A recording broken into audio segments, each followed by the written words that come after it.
Good day, everyone, and Merry Christmas.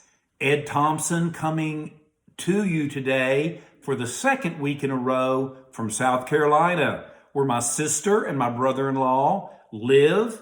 They are the ones who decorated the tree behind me, and I am so thankful for them. And let's just stop for a moment. A thought just occurred to me. Many of you are hurting out there. And when I say hurting, financially, emotionally, and physically, be it not having a job right now because of COVID, be it COVID itself, or just the simple, and I hate to make it sound simple, it's not, but seems like a yearly dose of depression for some people and sadness that Christmas can bring. I want you to feel this heart here beating for you and understanding what you may be going through, and then I would not understand everything. But I want you to know that because I've focused on certain gifts that come from the giver, I'm ready to have my best Christmas ever. And yet I'm still facing some of the very things I've already mentioned. So let's go and see why Ed Thompson is ready to have a great Christmas. That's our big idea today. That's where we're heading. And it begins with the tree of life, otherwise known as our Christmas tree. It's our tree because I told you last week I was going to decorate it some today. Then next week, the week after, all the way to Christmas, I hope to be adding gifts. Those are our decorations, gifts from the giver, in order that we can ask for more of those gifts that he gives freely, and we can become as he wants us to become in terms of these three things. Let's start with faith. I've got our little decorations down here. They come in the size of this, and they're going to fit perfectly on the cross. And so I'm hanging faith on the cross. I want you to have more of that. I want more of that. And I want to grow into a faith that says, though he slay me, yet I will trust him. That's faith. Number two, hope. I don't know about you, but when I don't have hope, all the other good things I do have don't seem to measure up where I'd like them to be. The fact is, when we're hopeless, it's a terrible place to be. So I'm putting hope on our tree right beside our faith. And folks, these are the reasons I get a little bit excited, because I know what these are. And as I ask for more and apply myself to receive them, good things happen. And I want them to happen to you in the next month.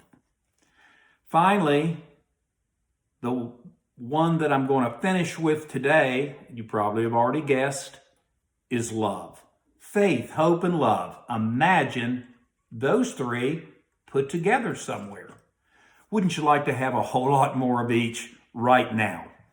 Well, folks, you can. And one way that I get nourished and just filled with so much faith, hope, and love is to read another gift. It's called the Word of God. It'll be down here and it'll be up here in the coming weeks. Don't try to guess all the gifts. I don't have enough decorations. But what I do have is one passage to finish up today, and I hope it is so meaningful to you. Here we go. It's from 1 Corinthians 13. I like to tell people where I am, and it says, love is the greatest. Verse 1. If I could speak all the languages of earth and of angels, but didn't love others, I would only be a noisy gong or a clanging cymbal.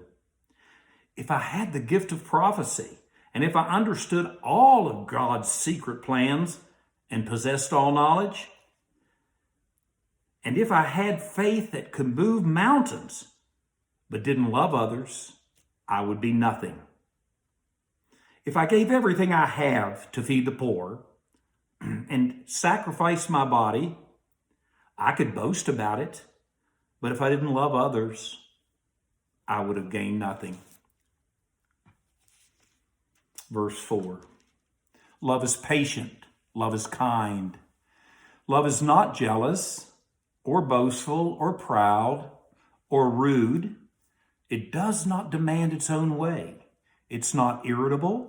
It keeps no record of being wronged. It does not rejoice about injustice, but it rejoices wherever the truth wins out. Love never gives up, never loses faith, is always hopeful, and endures through every circumstance. Prophecy and speaking in unknown languages and special knowledge will become useless, but love will last forever.